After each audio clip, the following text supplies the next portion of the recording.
ہر وہ مسلمان مرد اور عورت جو صاحب نصاب ہے، یعنی اس کے پاس 7.5 تولے سونا یا اس کے مساوی رقم، یا 52.5 تولے چاندی، یا کچھ چاندی ہے، کچھ سونا ہے، کچھ پیسے ہیں، اور ان سب کو اگر جمع کیا جائے تو کم سے کم 52.5 تولے چاندی کے مقدار کے برابر پیسے بن جاتے ہیں، اور اس کے اوپر کوئی قرضہ بھی نہیں، اور ضروریات زندگی کے علاوہ اتنی رقم موجود ہے تو وہ صاحب نصاب ہے۔ تو قربانی کے دنوں میں اگر وہ صاحب نصاب ہے، مرتے دم تک جب تک وہ اس طرح صاحب نصاب رہے گا، اس کو اپنی طرف سے اللہ کی راہ میں قربانی کرنا اس کے اوپر واجب ہوگا۔ عوام الناس کے اندر کہیں کہیں یہ خیال پایا جاتا ہے کہ میں نے 5 سال تک قربانی کی، اب میں اپنے والد کی طرف سے کر دوں، اپنے والدہ کی طرف سے کر دوں، اور خود اپنے اوپر جو واجب ہوتی ہے وہ نہیں کرتا۔ اگر خود اپنے اوپر اس کے واجب ہے اور وہ دوسرے کی طرف سے کر دیتا ہے تو جس کی طرف سے کی اس کی طرف سے ہو جائے گی، اور اس کو بھی ثواب ملے گا، لیکن جو اپنے اوپر قربانی واجب تھی صاحب نصاب ہونے کی وجہ سے،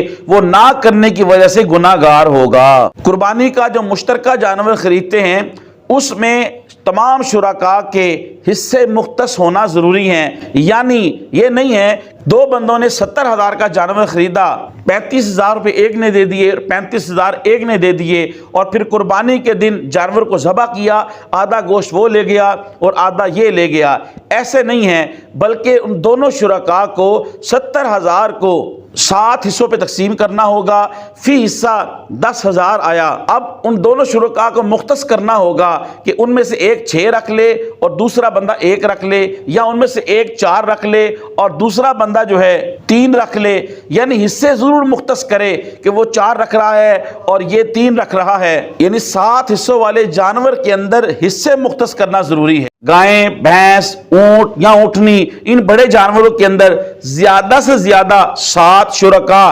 شریک ہو سکتے ہیں، لیکن کم بھی شریک ہو سکتے ہیں، 2 بندے بھی شریک ہو سکتے ہیں، 3، 4، 5، 6 بھی شریک ہو سکتے ہیں، اور وہ اپنے حصے مختص کر لیں گے۔ اونٹ، بھینس اور گائیں کی قربانی کے اندر عقیقے والا بھی احناف کے نزدیک شامل ہو سکتا ہے، کیونکہ جب قربانی کے لیے 7 حصے اور ہر حصہ قربانی کے لیے ایک مستقل جانور کی حیثیت رکھتا ہے، مستقل جان کی حیثیت رکھتا ہے، تو وہ مستقل جان جو ہے وہ عقیقے کے لیے بھی ادا ہو سکتی ہے، کیونکہ قربانی بھی تقرب اللہ کے لیے ہے، اللہ کو قرب پانے کے لیے، اور عقیقہ جو ہے یہ بھی تقرب اللہ کے لیے ہے، اللہ کا قرب حاصل کرنے کے لیے۔ لہذا احناف کے نزدیک بڑے جانور کی قربانی کے اندر عقیقے والا بھی شامل ہو سکتا ہے۔ احناف کے نزدیک بھینس اور کٹے کی بھی قربانی جائز ہے، کیونکہ یہ گائے کی مثل ہے، بھینس بھی دودھ دیتی ہے، گائے کے دودھ اور گوشت سے جو فوائد حاصل کیے جاتے ہیں، بھینس کے گوشت اور دودھ سے وہی فوائد حاصل کیے جاتے ہیں، وہ جو چارہ وغیرہ کھاتی ہے بھینس بھی وہی چارہ وغیرہ کھاتی ہے،